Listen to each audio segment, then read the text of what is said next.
Okay, so we'll just get started. We'll pick up from before. Um,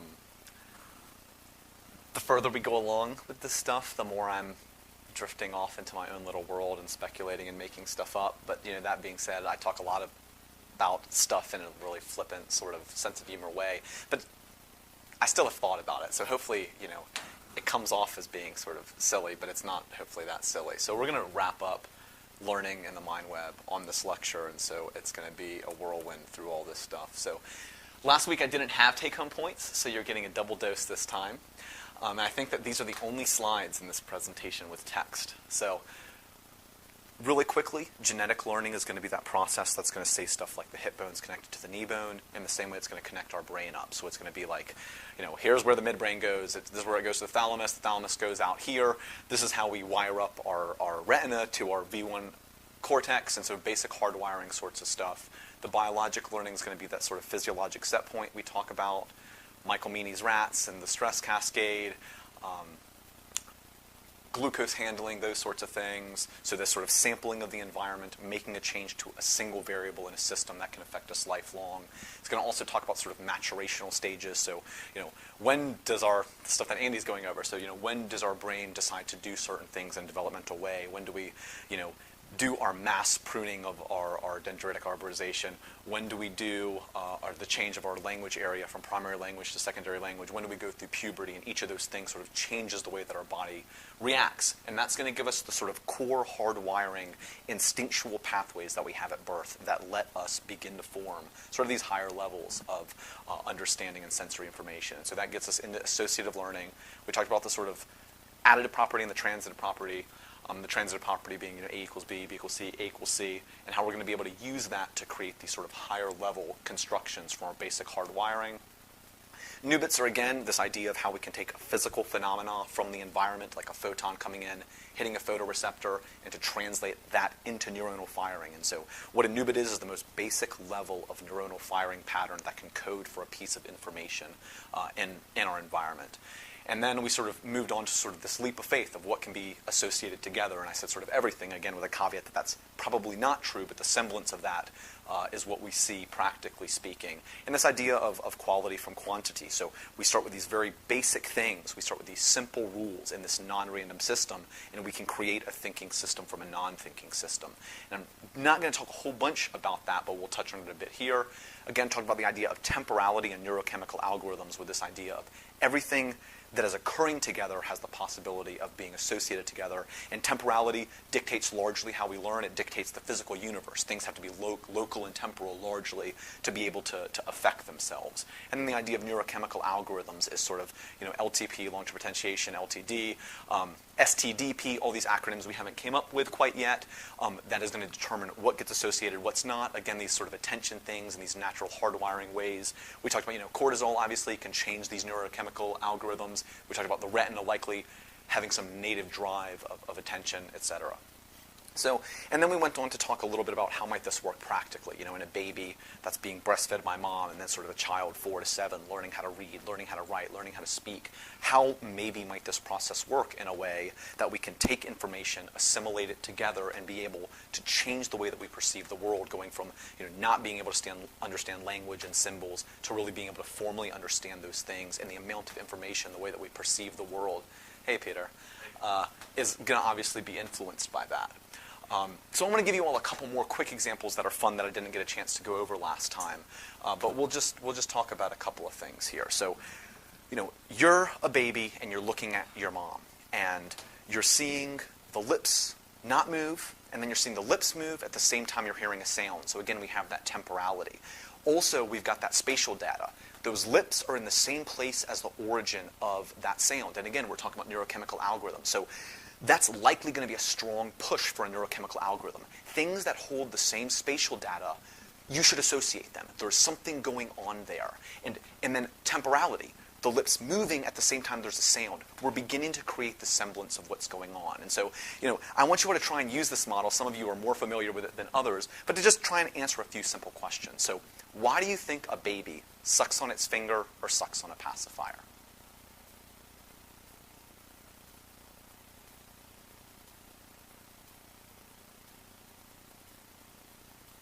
Okay. So if we use this model, all right, all do this with me. All right, y'all aren't going to do it. Andy's going to do it because she's awesome. We have no pride in here. So what is going on there? What sort of sensory stimulus are we getting, stimuli? Well, we're getting the proprioception of sucking.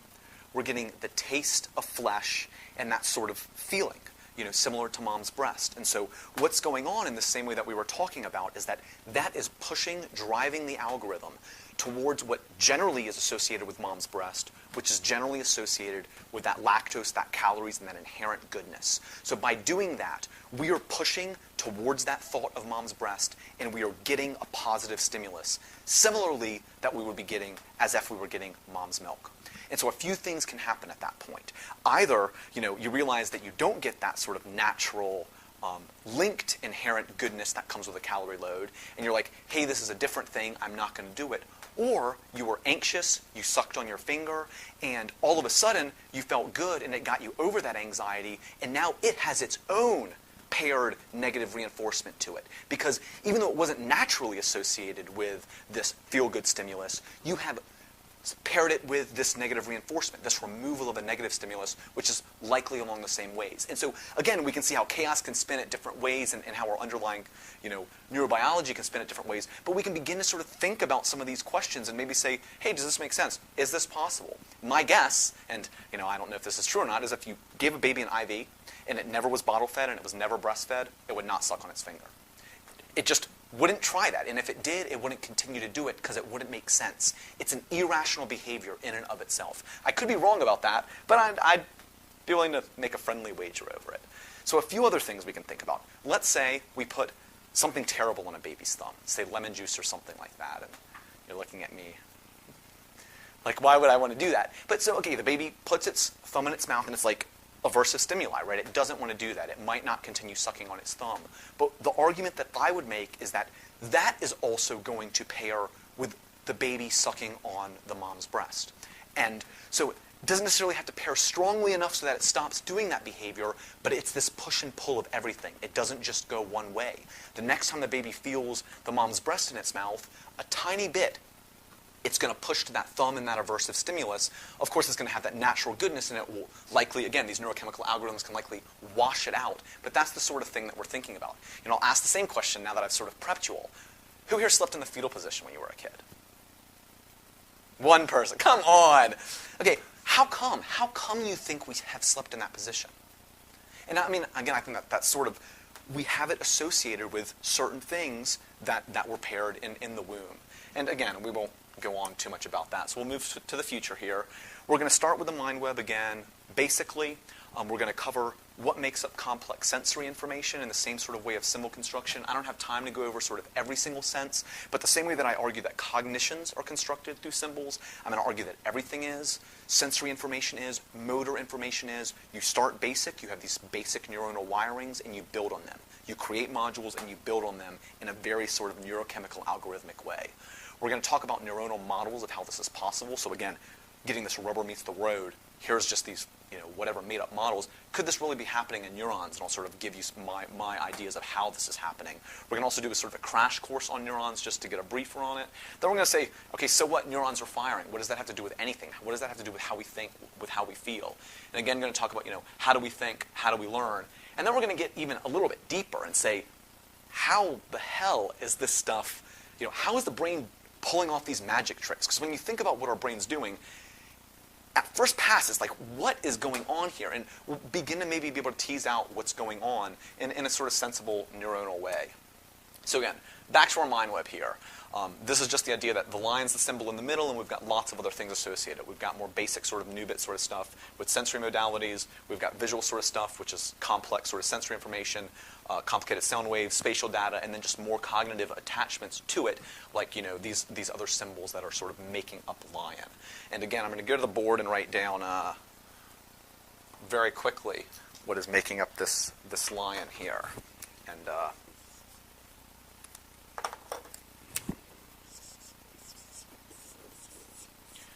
And how we've got these different levels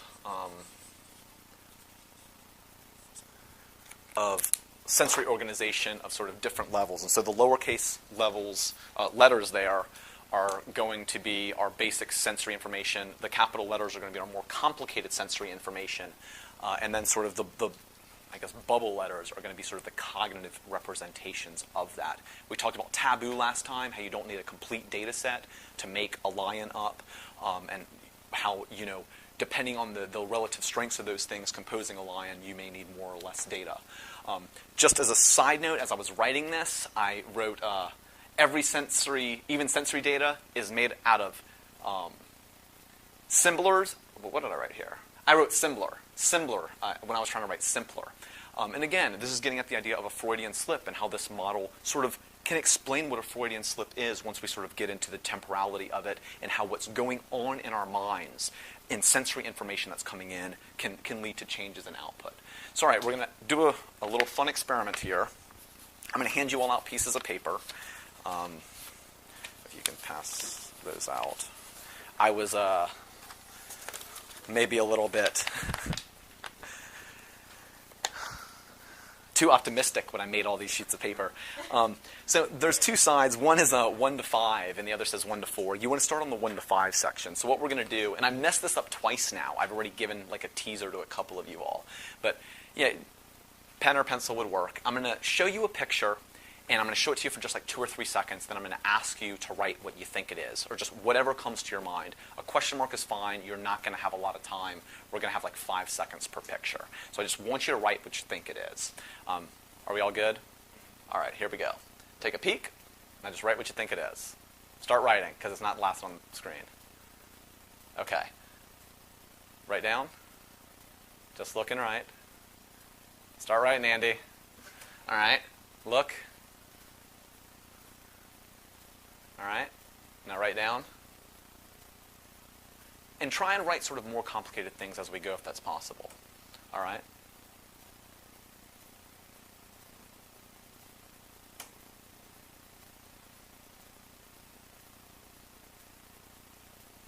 Okay, we all done? All right. So we're going to do the same thing. Turn your paper over. We've got another one. We all ready? Same drill. Start writing.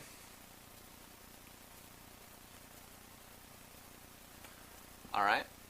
Start writing. Start writing.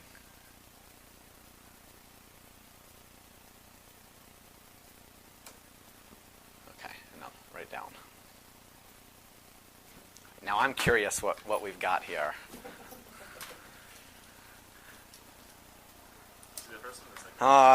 This guy's amazing somehow. Okay, that's awesome. Perfect. That's actually really good there. You're such an awesome nerd. Yes, it's so good. This is terrific. That's what we're looking at. Okay, sorry, I have a hard time reading upside down.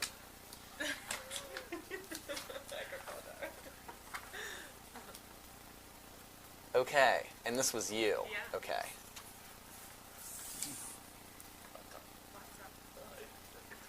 Okay, perfect. This is so good. Okay.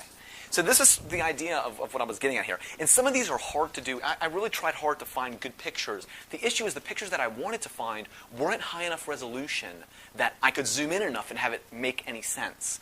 But what this is getting at is that even our capital letters, our sensory information, really is constructed up of other pieces of sensory information. So we need a certain amount of sensory data in the form of lower levels of sensory data to construct higher levels of sensory data, even within a single modality. And so that can be things like, patterns, shapes, proportions, colors. And the other thing that I found was really important is borders, right? And borders of what? And my guess is borders of symbols, right? So first you see an eye, and that's already collapsed a whole bunch of things. If you didn't know that was an eye in the first picture, your take of things is going to be very different and much more just based on colors and proportions, right? And so I saw something. Somebody wrote F15. It's actually not an F15. It's an F16.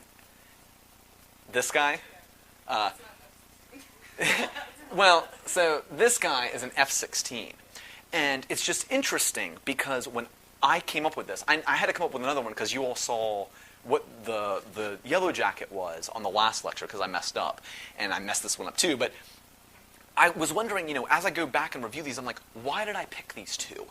there are so many similarities between these two. First of all, I wasn't really sure what the nomenclature was, but so an F-18 is a Hornet, right? And how similar is that? I mean, they even look similar, body structure, the way that they're functioning. Anyways, I'm not going to talk too much about that. I just want to get it. It was really hard for me to find the right things to do here. Just pay attention to how you're observing things, particularly when there's not great lighting or there's not full data sets coming in, how we can mistake things. At night, what we're seeing and what we're thinking things are. We're looking at proportions of things, colors, and it's just interesting to sort of see how we construct these sort of higher level things, both from cognitive symbols, but also from sensory symbols like lines and shapes and patterns and colors. Okay, now we're moving onto the world of neurons, and I'm going to just do a really, really brief course on neuronal structure and function. We're going to cover this in a lot more detail later, but I just want to give you a sense that, I'm clearly lying to you when I show you the first neuronal models, because it's a lot more complicated than that. And so this is just a staining of the brain. You can see a lot of different generic areas. So the purple stuff is mainly cell bodies, neuronal cell bodies. The white stuff is mainly axons, right? And so we can see different areas. We've got our thalamus in there. Here's our hippocampus. Here's like our substantia nigra in there. And this is sort of our neocortex. And you can see there are certain areas of the neocortex that are less purple. And so this is like the insular or the peri-insular area here. This is actually a layer, you can even see it, where we don't have cell bodies here. So this is actually layer 4 of the cortex is gone here. And so again, this is just the big picture stuff. Now we're going to zoom in on this, what we call neocortex. Okay? So this is just the neocortex, what it would look like in a sort of slicing of things. Here's a cartoon drawing. Here's the early development of it, actually for you, Andy. But this is sort of in a normal, healthy, mature adult what it looks like. And there's 6 layers here. There's layer 1, the molecular level, and then there's the external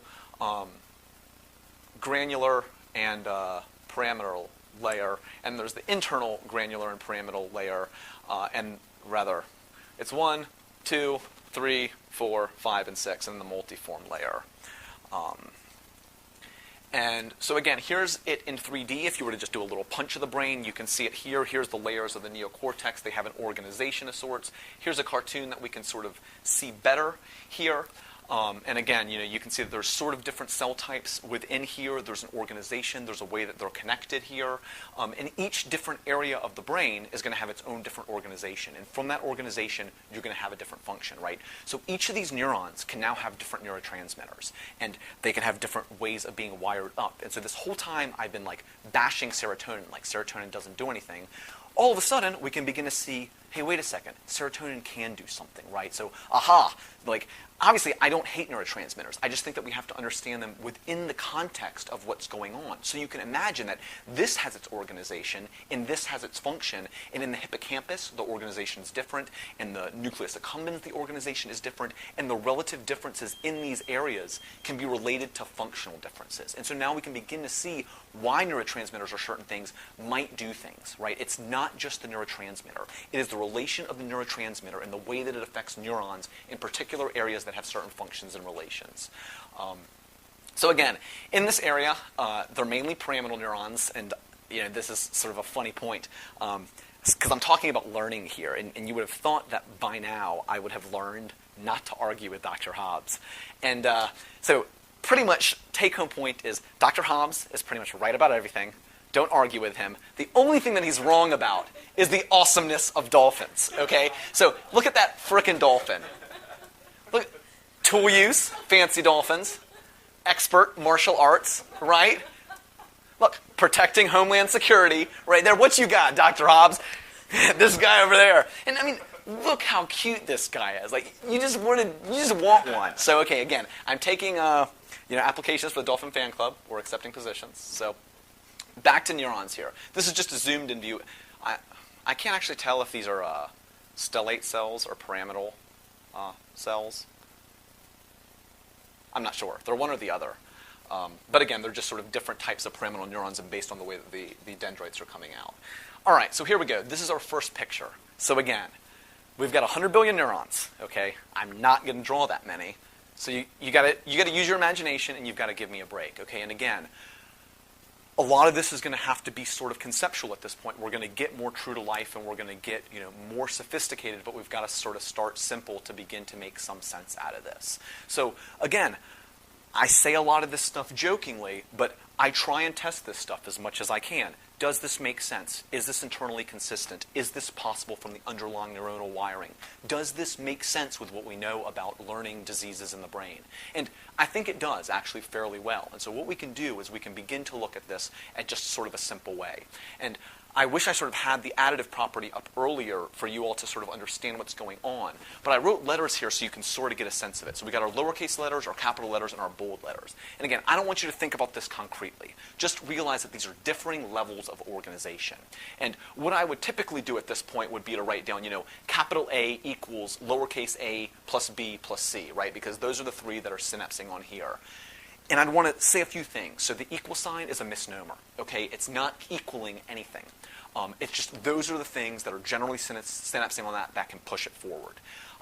Also, you'll notice a few things here. So generally, we only have one axon per neuron. I'm drawing a lot of things coming off, and that's for a couple of reasons. That's on purpose. So firstly, these things come off and, can give off lots of different synapses to several neurons if they're close, but I sort of drew it this way for just us being able to look at it without it being too ugly. And secondly, these aren't meant to be resembling single neurons. Neurons work in units in some sense, based on where they are in the brain. And so what these are more representing is a functional sort of unit in the brain, and there are ways that they communicate. Neurons can sort of send out signals and send out questions and get answers to some extent based on the way that they're wired up. And so that's what this is more able to represent. And because of that, it can have multiple outputs in a functional sort of way. The other thing that I want you to sort of think about is that in the cortex, we've got 30,000 excitatory inputs and 1,600 inhibitory inputs, okay? So we're not talking about three things coming in. We're talking about literally 30,000 on average excitatory and 1,600 inhibitory. And that really allows the mind web to make a little bit more sense, right? Because the truth is that we're processing huge amounts of information through these neurons. We have the ability to do this convergence because we can query these huge questions. That's what's giving us our efficiency and our ability to sort of create this signal to noise that makes sense to us. So I also want you to think about sort of the fluidity of this system, okay? So A, B, and C each have respective strengths of connections to capital A.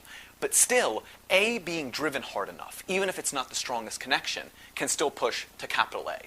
It's also going out here to bold C. And so you can see, based on this, the same way that we might reuse symbols for different other symbols, this can happen very much neuronally and is reflective of that. And, so A and B together can also push to capital level A, and it's going to depend on the relative strengths, like we talked about earlier, positive predictive value of neurons and negative predictive value of neurons.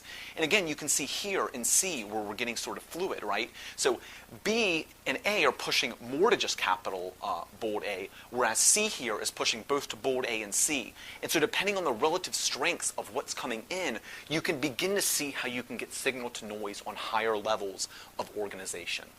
And again, this is sort of getting at our ideas of taboo and our ideas of convergence. So I think that's enough info on this one. All right, so a similar picture. Again, let's not think about this too concretely and just look at it for what it is. And so we've got our environment, like we talked about earlier. It can be a photon. That photon can go and tag a photoreceptor, which gets translated into a neuronal firing pattern, and it has some level of organization beginning. So it tags our retina, it goes through our thalamus. From the thalamus, it goes to the occipital area, V1, and then from V1, it goes into higher levels of association cortex, and from there, it gets more widely distributed in the brain, ultimately ending up in the neocortex. But it's not line, okay? So it comes into the thalamus. The thalamus goes up into the neocortex. The neocortex goes down into the thalamus. The neocortex also goes down into our basal ganglia. And so what you're seeing is not this line, but you're seeing this fluid of stuff happening. And this is a process that's happening over time and integrating information. There's input coming in, there's output going out, but even on the inside, you're getting this feedbacking of the system.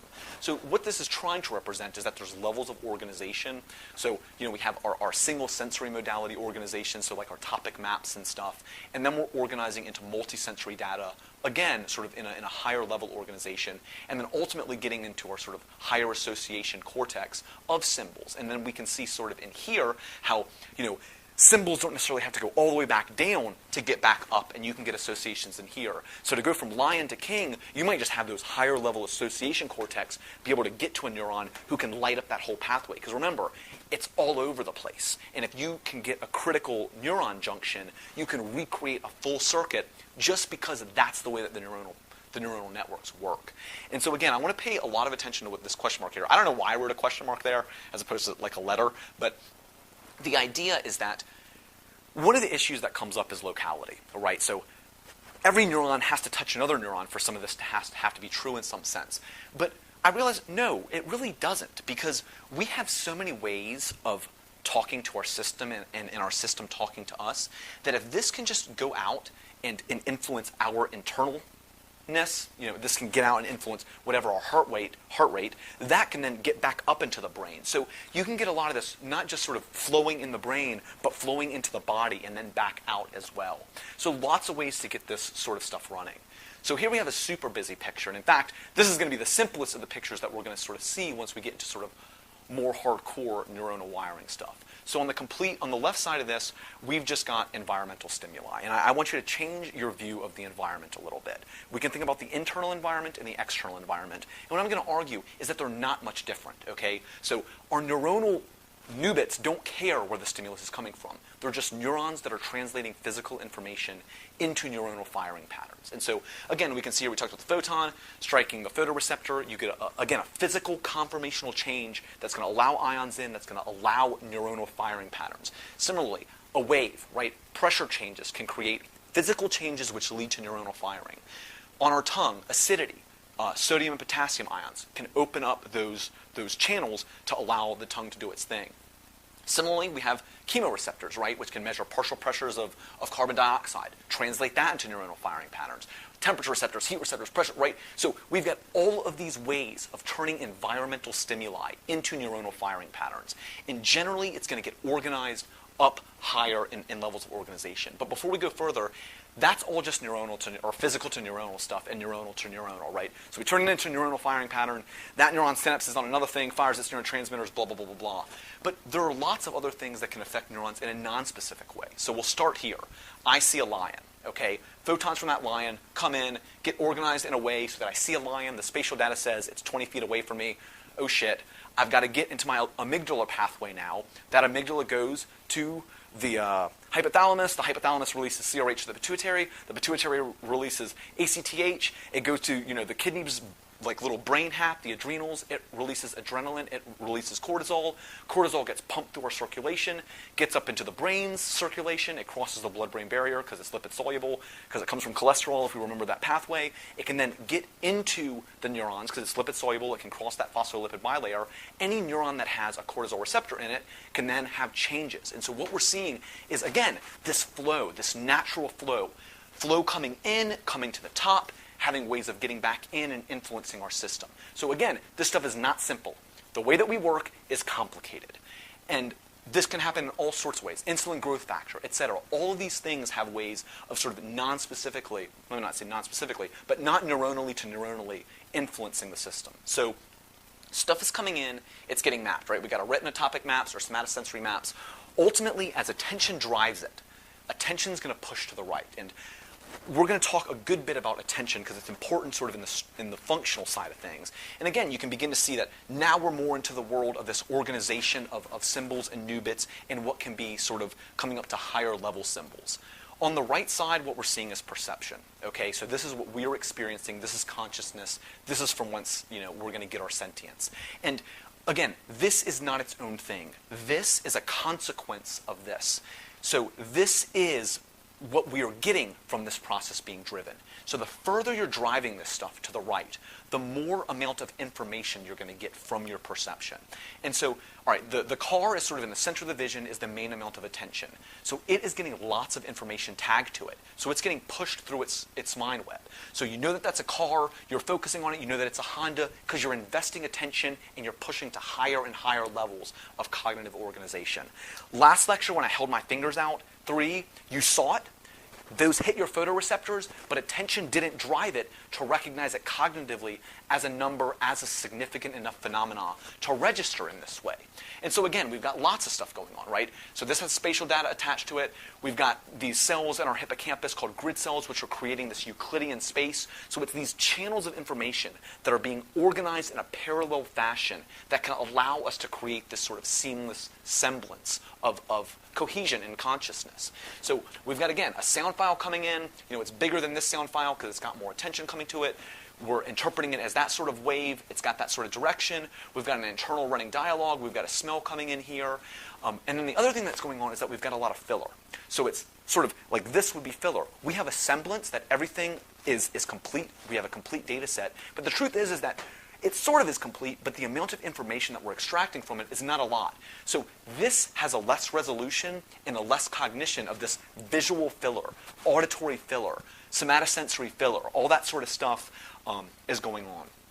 I could, again, redraw this with just a big human here, right? And this would be us. And that's where we would have sort of our somatosensory stuff mapped with the spatial data tagging it as being part of our body. So again, if we were to zoom in on this guy, we can imagine that this guy becomes big, and we could tag stuff within him, all of his sort of sensations, etc.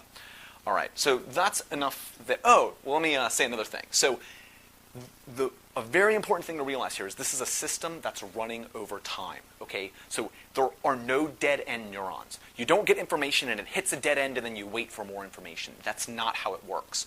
The reason that we have this, the reason that we get this stuff, we get this sensory information to get data from our environment with the goal of being able to manipulate ourselves and our environment in a helpful way. So we see this car, it's coming at us, we're taking in this information, oh gosh, I've got to move, therefore I'm changing what I'm doing in a very sort of cognitive and motor way. My environment is changing, the information that's coming in is changing, but not only that, the person in this car who's driving it is taking in this information and is changing the environment, what the car is doing.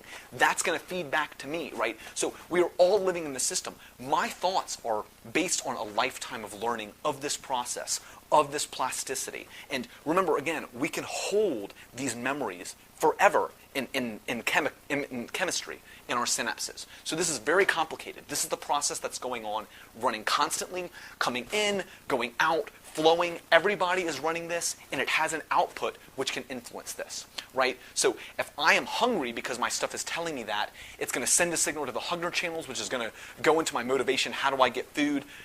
Again, I'm talking about this very simply, so I'm going to go and eat. That's a behavior that is going to release insulin growth factor, which is going to go in and change my neurons. So again, what we are doing is influencing the system, and that's the whole point of this.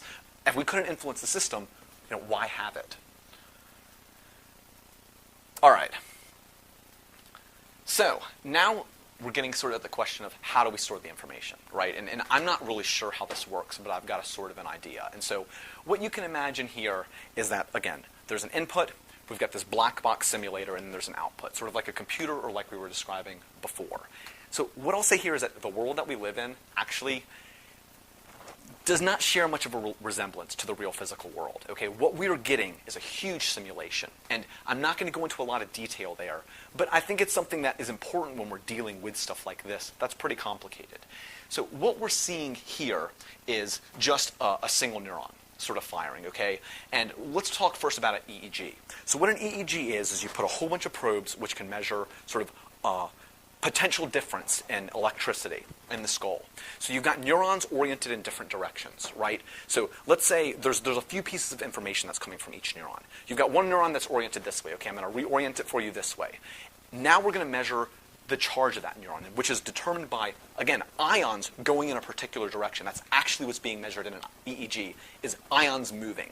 So it's over time, you're seeing changes in the electrical voltage of this thing.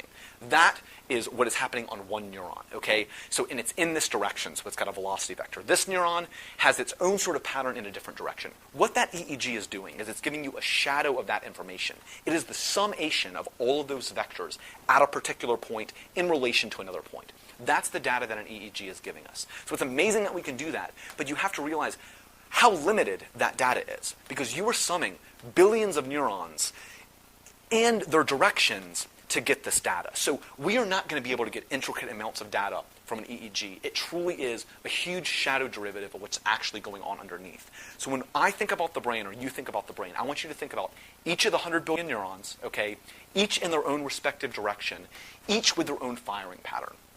And it's not a simple firing pattern. It's actually extremely complicated what's going on when we're looking at these firing patterns and what happens in synchrony. So what you have, and this is different depending on different areas of the brain, but you get these sort of slower waves or theta waves, which are generally about 4 to 10 per second. And on top of that, you often get a superimposed gamma wave.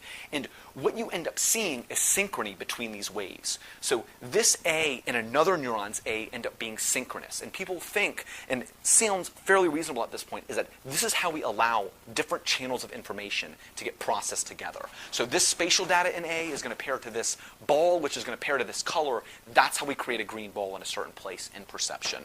And then people like this for a few reasons, and I'd be curious to try some experiments. So if you just look at this, if you average it, theta is 7, gamma is 50, right? 50 divided by 7 gives you 7 of these things, which happens to be the number of discrete pieces of information that we can generally hold in working memory. The test that I would like to see is, are people who have higher gammas more likely to be better at a task that is sort of those neurons have the higher gammas? Because Dr. Hobbs probably has 80, and I probably got 20, which is why he can store this ridiculous amount of information. Now, I have no idea whether that's true or not. I think it would be a cool experiment, but it would be very difficult to do in a human or anything that you could actually test IQ in. All right, so that's the basics of that. All right, so that's the quickie of that. So that doesn't really answer how do we store information, right? That's just neurons firing. How do we actually store information that's meaningful to us, that we can feel? And so what I have to ask here is, what are our senses? So what are our senses? Sight. I'm sorry, olfactory. So our nose, I know about that. Taste. What else? Touch. Okay, what else? Hearing. What else? Proprioception. What else? Okay. So this is the answers that I wanted you to give, and I think that that's the answers that most people would give. What I'm going to argue is those are not our primary senses. Those are our secondary senses. Anything that you can sense is a sense. Okay? Chemoreceptors, that's a sense. Each of these things, pH, that's a sense. We don't think of them as senses, but I assure you, they are. We have receptors for them, and they can turn into neuronal firing patterns. Anything that we have a receptor for that is going to lead to a perception is a sense. And I would argue they're actually our primary senses to a large part. So when we are getting this data, our heart rate, that is a sense. It is how we are getting data from our world, and we are using it to manipulate it. All of these things are going to end up being senses. And I think that that's actually a very important thing to realize. The reason I'm talking about senses is that is how we make sense of our world. So what this stuff means is that it is associated with senses. So that is how we construct our world. We are putting in this accumulation of these senses in this construction of more complicated symbols. That is what this means. It doesn't just mean nothing. How you make the leap from electricity to that, I have no idea. I thought about that a lot, and it's pretty crazy stuff. And I'm not going to really go there at all today, although it's fun to think about, and we can think about it in certain ways. But it does seem to really be a consequence of the electricity, because you start dampening out that electricity, and consciousness starts flickering out. Okay, so that gets me to sort of this interesting point that I've said before. You have to be a sensing creature before you can be a thinking creature. If you can't get information, you can't do anything with the information. So sensing is required, and by sensing, I just mean sampling your environment and getting an answer from it. It doesn't matter if the answer has anything to do with reality or the physical world. It just means that you can do something, you can sense something in the environment, and that it means something to you. And, all right, fair enough. All right, so the question that got me sort of like laying awake in bed at night is, how do we store ridiculously complex, infinitely nuanced pieces of information? Okay, generally we think of a phone number, right? It's discrete, it's digital, you can break that down pretty simply. There's 7 pieces of information and it's sort of discrete. How do we store a sound file? Because this is a sound file, okay? What this says is psychiatry is totally about poning noobs. All right. So you can look at this, and in this box, this is poning. Okay, I took this box and I expanded it to fill all of this. So this is poning. I then took the P in poning and expanded it to fill all of this. This is P. All right. There's a lot of data in here. If you want to measure this in zeros and ones, there's a ton of data. How on earth can we store this in any sort of way? And so let me tell you what data this holds. So simply, you can imagine that amplitude is volume, right? Frequency is pitch. So when we talk about like 440 hertz or whatever, we're talking about a pitch there. So this is pitch, and then the shape of that wave over the frequency is called the timbre. And so you can have a C at 60 decibels, which is going to be a frequency and a pitch, but you can have that C be a person's voice, you can have that C be a guitar, you can have that C be a tuba, and that is influenced by the timbre. Literally, those little squigglies around it is what is giving the texture and the life of that music. So we can tell we can discriminate between these huge things. We can recreate these things with huge amounts of fidelity. I mean, we do not mistake a guitar for a tuba. We can hold on to that timbre in some way. So how on earth can we do that? How on earth can we store infinitely nuanced pieces of information? And so the first answer is we don't, okay? We don't at all. And that's clear. I did a few experiments, so I just changed this stuff. I tweaked this stuff. We have a resolution. If I get down small enough and delete data, you don't hear it. It's not perceived. I have lots of different sound software, we'll get into that later, where I can slightly manipulate data, and I was like, what is meaningful to me? What is meaningful to my perception? So we have a resolution, and of course we have a resolution, right? Because we are digital to some extent. We have our neuron firing or not firing, and I don't know if it's necessarily that simple. Oh yeah, one thing I didn't mention. I said that we've got all of these neurons firing, right? 100 billion of them with their own thing in their own direction or whatever. So there is that temporal code, and there's also the spatial code. And what I wanted to tie between the two of those is that the spatial code is more indicative of the information underlying it. The sensory information underlying it is what is giving it that meaning to us. So again, if I were to say psychiatry is totally about poning noobs, or like psychiatry is totally about poning noobs, I mean, if you were to recreate that, it would be so different as far as a sound wave, and you can rehear that in your head with huge amounts of fidelity. I mean, you were picking up so much information, a vibrato, a time. There's something going on here. So when you hear a sound and you sort of recognize it, you can give yourself a pat on the back because it's sort of ridiculous how much information you're holding on to. So anybody recognize this? This is like one of my favorite paintings. So it's Raphael. It's the School of Athens. It's in the Vatican Museum, and it just shows like a whole bunch of smart people hanging out together. But again, I want you to just sort of look at this, okay, and then close your eyes. And so, well, firstly, I'll say, all right, so I'll just have you close your eyes. Everybody just close your eyes. Now, I want you to imagine the face of an acquaintance or a significant other. They can either be someone you sort of know or someone you really, really know. And imagine just seeing their face in as much detail as you can. Okay. You can even move around their face. Pan their face from left to right if you'd like. Okay. Now you can open up your eyes. If you were seeing their face with any amount of resolution that this has, the amount of data that's stored in computer terms, if it was strict binary, is more than the 60-page handout I sent out. This picture here is more data than hundreds of pages of text. So when we see this, we can interpret it like that and make sense of it. How long does it take you to make sense of 100 pages of data? Right? So there's something, and that's not a perfect analogy, but what I'm getting at is that the way that we can recall data is not happening in as simple a way as we would recall, say, a phone number. The other thing that I want you to keep in mind is that our perception of these things probably isn't really as good as we think it is. When we're seeing that face, our brain is probably playing lots of tricks to make it seem a lot better than it really is, and we'll get there shortly. So my idea of how this is happening is a couple of things. And I thought about this a lot to try and get some sort of sense of how could this actually happen on a neuronal level? Because it's got to happen to some extent because we're doing it. So what you can imagine going on is that we are just encoding this information at the highest sensory level possible. So we're not taking those 100 million neurons. We're only connecting it at certain parts higher up where it's much less neurons. So all we have to remember is what is the way to get into that higher level of organization. So you're losing some fidelity, but your efficiency is going up ridiculously. And it's going to be a balance between those. And you can think about a computer, right? A computer can compress data like .zip or .arg. And what it does is it has this string of zeros and ones, and it can recognize patterns and associate that pattern with a symbol. And so then it compresses it. So here's 00111, whatever. It eventually recognizes something it knows, tags it as, say, A, and it compresses it to A. So you got 000111A, then again until it recognizes a pattern, and that's C.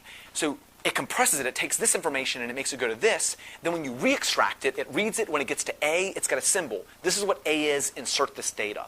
If you were willing to catalog everything, you could code the trillions and trillions of bytes on your hard drive in a single symbol.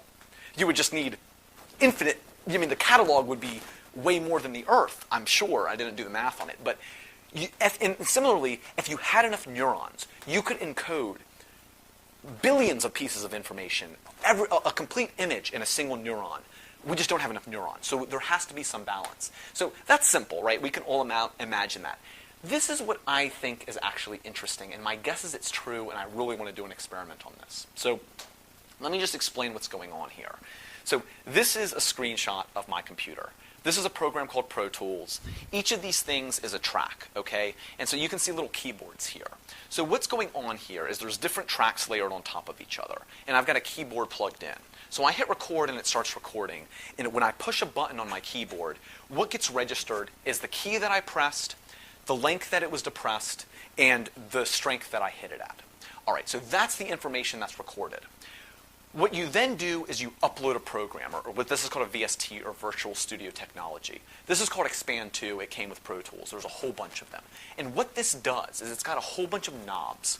And what these knobs do is let you take these variables, okay? So this is giving you pitch, relatively. It's giving you volume to some extent, and it's giving you how long you're going to play that note, how long you're going to run that algorithm.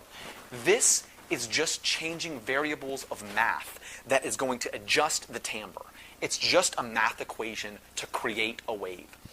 But it lets you create that wave with only like 7 variables, right? So you've taken an infinitely nuanced thing and you've turned it into 7 variables. And running those variables can create, literally, this can create just by turning knobs. I can play a note, turn knobs, and make a guitar or make a tuba.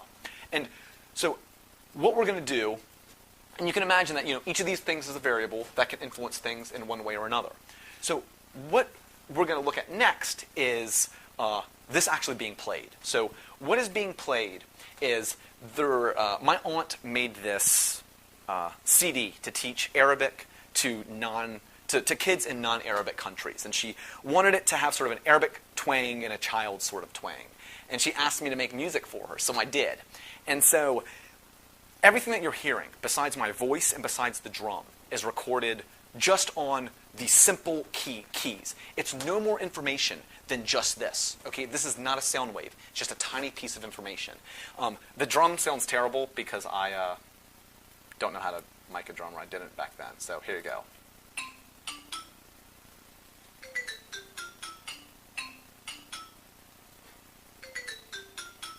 Me, teach me. Me, teach me. Wahat, ithnain, thlati.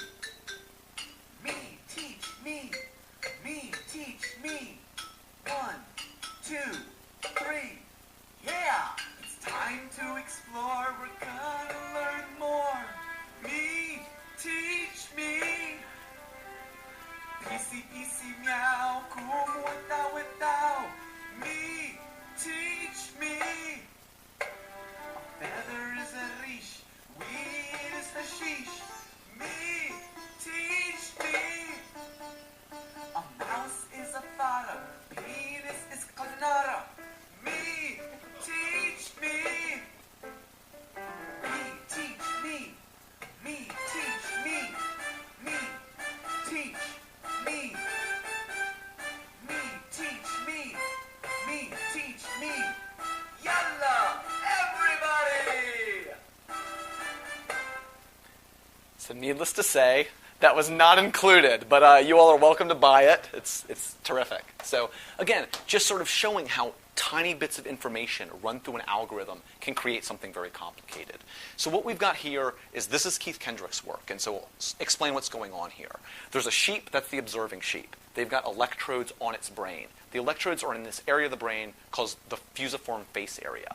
That's in the fusiform gyrus. So if you think about the brain, all right, so we've got our sort of brainstem coming up, our thalamus, we've got our caudate, wrapping around down in here in our medial temporal lobe, so sort of down in here is the hippocampus. A little bit back and behind that is the fusiform gyrus, and that's Brodmann's area 37. We're going to go into this stuff in a lot of detail in a functional sort of sense later. But for now, that's all you've got to know. He's got 64 electrodes in an 8x8 square on this area of the brain, so it can measure firing. So what it does is he looks at these sheep faces, and then he is recording a baseline of firing, and then he's looking at a different face and looking at how the firing is changing. And so all that you can see here is peaks are where there's more firing on that neuron, valleys are where there's less firing in that neuron. And so again, this is going from different faces. Okay, so there's one sheep with electrodes looking at 3 different faces. So what's going on here is that you're not seeing sort of what would happen in, say, hippocampal place cells. So hippocampal place cells is like, hey, let's say we're on 5 East, this cell's like bang, bang, bang, bang, bang. You know, we're in our bathroom, a different cell's like bang, bang, bang, bang, bang. Each sort of individual cell represents a place, and that's sort of how it's giving information. This is more like hippocampal grid cells. So the grid cells are arranged in sort of a way to create a Euclidean 3D space. Each cell does not represent a place, but rather a set of rules to construct a 3D environment inside of a place. So what I'm arguing here, or what I think is going on here, and I would love to do this experiment, is that you can imagine each of these peaks or troughs is a slider bar. Okay, a slider bar for a variable. And you can imagine, and this is not true, but sort of simply, this is the nose, and this is the ears, and this is the eyes. And you can slide it and change eyes and ears or noses and create a face generator from this.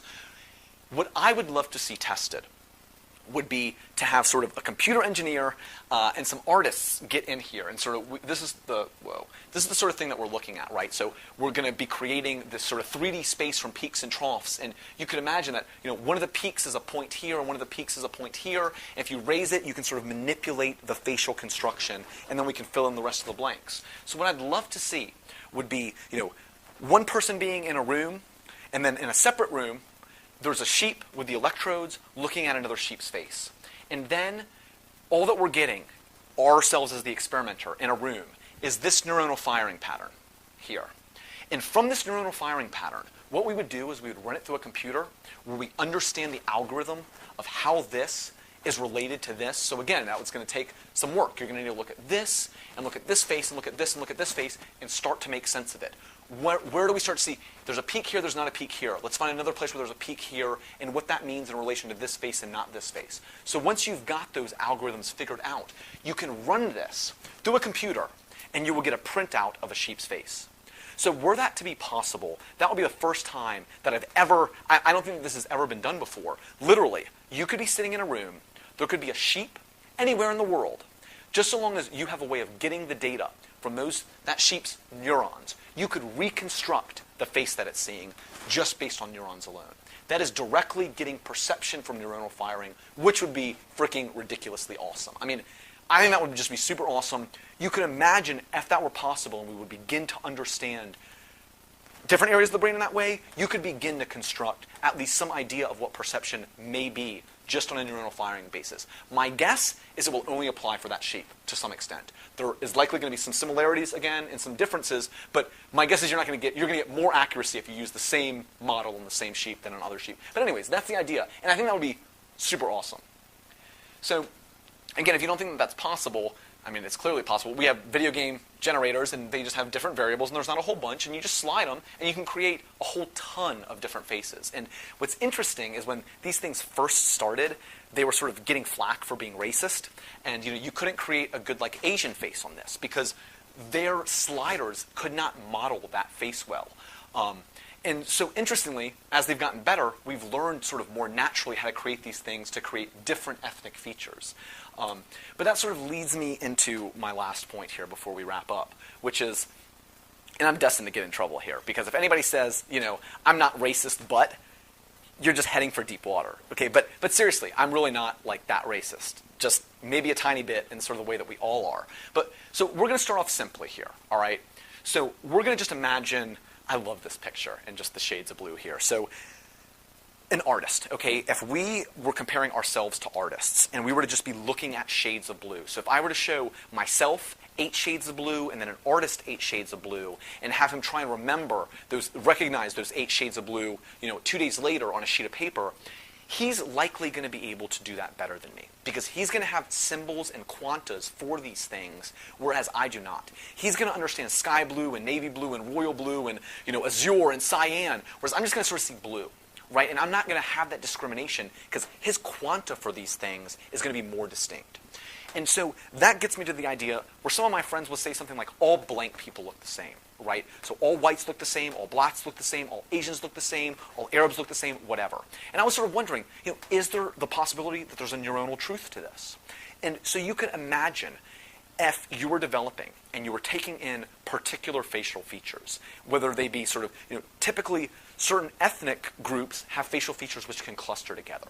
So if you see a lot of that ethnic group, you are going to draw more quantas between their different facial features. So if you're typically around, say white people, you might have 20 white noses because you see a lot of them and you can differentiate between them. But if you've only ever seen one black person, you might only have, one black nose or 2 black noses. And if you've only seen one black person, hopefully you only have one black nose. But the idea is that you can then imagine as you've got all these variables, right? And so the more variables you got, the more expansive your face generator is. But you can imagine in that sort of world of construction, you are going to, if you imagine sort of a Mr. Potato Head and you've only got so many parts, you can only make but so many of that type of look. And my guess is that's largely true. My guess is that if you were to probably look at neuronal firing, that you're going to see something similar to that. Discrimination between differences is going to be better for things that you're familiar with and you have more experience with. And sort of an example that I'll use that maybe fits and maybe doesn't, and it's going to be animals, and I don't want to equate people that we don't see a lot to animals, but I think it just sort of dramatizes the difference. So you see a lot of dogs, and you can begin to better discriminate one dog's face from another dog's face. And again, this is going to be cheating a little bit because we're seeing patterns and we're seeing colors and other things. But my guess is even on a black and white or just a tracing picture, the more familiar you are with those dogs, you might be able to discriminate a German Shepherd from say a Yorkshire Terrier. If you have German Shepherds, you might be able to discriminate 20, 30 different German Shepherd faces, whereas a person who's never seen a German Shepherd might notice that it's different, but won't have the ability to view it differently, to process it differently. My guess is, we're going to reuse these modules. We have a face module. We're going to try and use it for dogs, and it, might slightly work, and it needs to be modified to some extent. And the further away we get from that, the less discrimination that we're going to have, right? So, a great example. I don't know a lot about horses, but a horse lover is going to have way more quantas of these things. If you show them 20 horses, they'll be able to remember those 20 better than me. So that's sort of the idea of what we're getting there. And, I would say, how many hippo faces can you remember, right? We're not super comfortable with them, and pretty much I can only remember 2, right? I mean, you've got hungry hippos, and you've got hungry hippos. So, that's sort of the idea there. Again, I'm not going to talk about this. Pretty much this is the Pamela Anderson, Jennifer Aniston thing. I keep getting to this and then running out of time. But the idea is that all of this is showing is that our brain has some type of organization. It's not a mush, and we can make sense of stuff. And so when I see these things in the conclusions, I'm a little bit confused because I guess I don't know what people expected. And I think that sometimes the conclusions that they're drawing don't always make a whole bunch of sense, and they're sort of missing the picture of the image. What these studies, I think, really tell us is, so Jennifer Aniston and Pamela Anderson. Who do you think are doing these studies? So, come on. All right, so again, I've covered a ton of stuff very quickly. This is the last slide. So, I haven't talked about some things that I was hoping to talk about, and that's okay. I didn't talk much about, what does it take to make a system? What defines or constitutes a system? And I think that that's important to sort of understand what I mean by senses, and what I mean by manipulating your environment, and what I mean by real physical world versus our world. And I keep wanting to talk about Rubik's Cubes, and we're just not getting there. And the other thing I haven't talked much about at all was quantity versus quality. And I think that's, again, a very, very important phenomenon that we see in biology a lot. So this is the end of learning. I would realize I could go on and on about this sort of stuff, but, and I don't think it gets talked about enough is why I talked about it a lot. But from here on out, we're going to move to sort of, again, neuroanatomy, neural structure and neural functioning. And I think that that's really where these things are going to pay off, because that's where we're going to be able to begin to see, how does this stuff make sense? What is this serotonin doing? What is this biology doing? What is the cortisol doing? What is the genes doing? What is the function of this thing? And once you understand that, you can understand the relative differences and say, oh, serotonin is doing this is here, which is creating this change in the neural network, which is influencing this here, which is creating this feeling, which is driving this sort of behavior. And I think once we get there, it becomes very gratifying. And again, it begins to pay off when you start reading about drugs and behavior and you put it in this context. It's sort of a little bit, I think, like a breath of fresh air to some extent. So the idea is that we want to be honest about psychiatry. Just taking a step back, why are we doing this? We want to be honest with things. We want honest models. We want to be able to ask questions, right? Because if you can't ask the right questions, you're not going to progress your understanding of things. If you just keep asking, do we need more or less serotonin? You're going to hit a wall, because that's not the question you need to ask. The question you need to ask is, let's take a step back. Let's see the picture. What could be going on? Where do I put serotonin in here? That's what's going to progress our understanding of things. Because again, if the only question we're asking is, do we need more or less serotonin, you're going to lose, because it's not that simple. That's not the model. We want the honest model. So again, that's going to be, this is the end of learning. Next, we're going to cover neural structure and functioning, and I'll probably wrap up with just a couple fun lectures on sort of musings and the ways that we can play with this, and not just pathology, but just us. How do we function? Why are we doing what we do? So again, thank you for your time. Sorry I went over a few minutes. So, cool. Thanks, guys.